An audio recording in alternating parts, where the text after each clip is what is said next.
السلام عليكم ورحمة الله وبركاته. نحمده ونصلي على رسوله الكريم. أما بعد، فأعوذ بالله من الشيطان الرجيم. بسم الله الرحمن الرحيم. واعتصموا بحبل الله جميعا ولا تفرقوا. صدق الله المولانا العظيم. শানে সাহাবা খতিব কাউন্সিল বাংলাদেশ টেকনাফ উপজেলা শাখার পূর্ণাঙ্গ কমিটি গঠন উপলক্ষে আজকের মত বিনিময় সভার প্রধান অতিথি, বিশেষ অতিথি এবং অত্র অনুষ্ঠানের সম্মানিত সভাপতি, টেকনাফ উপজেলার হযরত উলামায়ে কেরাম, সবাইকে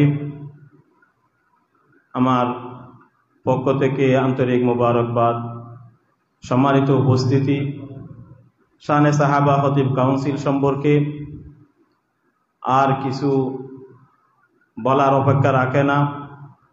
শানে সাহাবা খতিব কাউন্সিল বাংলাদেশ এমন একটি সংগঠন,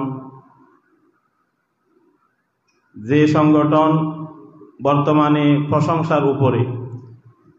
শানে সাহাবা খতিব কাউন্সিল বাংলাদেশের প্রশংসা করতে গেলে অনেক সময়ের প্রয়োজন। আলহামদুলিল্লাহ, আমরা দেখতেছি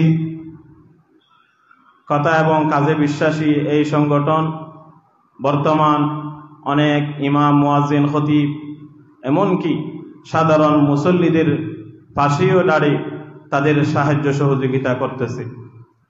সুতরাং এই শানে সাহাবা খতিব কাউন্সিলের আমি উত্তরোত্তর সফলতা কামনা করি এবং এখানে মনে হচ্ছে যে টেকনাফ উপজেলার পূর্ণাঙ্গ কমিটি আসবে, আমরা পাব।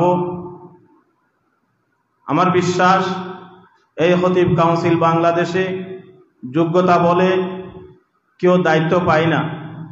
এখানে দায়িত্ব পালন করার মানসিকতা যার ভিতরে থাকে, সেই দায়িত্ব পায়।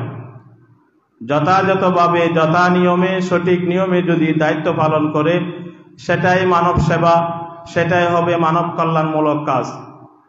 সুতরাং আমি আশা করি যাদের ভিতরে দায়িত্ব পালন করার মানসিকতা আছে, যথাযথভাবে দিন হোক, রাত হোক, ঝড় হোক, তুফান হোক, যে কোনো সময় 24 ঘন্টায় সারাক্ষণে খতিব, ইমাম, মুয়াজ্জিন এবং সাধারণ মুসল্লিদের পাশে যে কোনো জায়গায়, যে কোনো সময় কোনো যদি নির্যাতন এবং সমস্যার কথা শুনে তখনই চলে যাবে এমন ব্যক্তি দায়িত্ব আসবেন, এই আশা ব্যক্ত করে আমি সবাইকে আবার মুবারকবাদ জানিয়ে আমার মুখতাসার বক্তব্য এখানে শেষ করছি। আসসালামু আলাইকুম ওয়া রাহমাতুল্লাহ।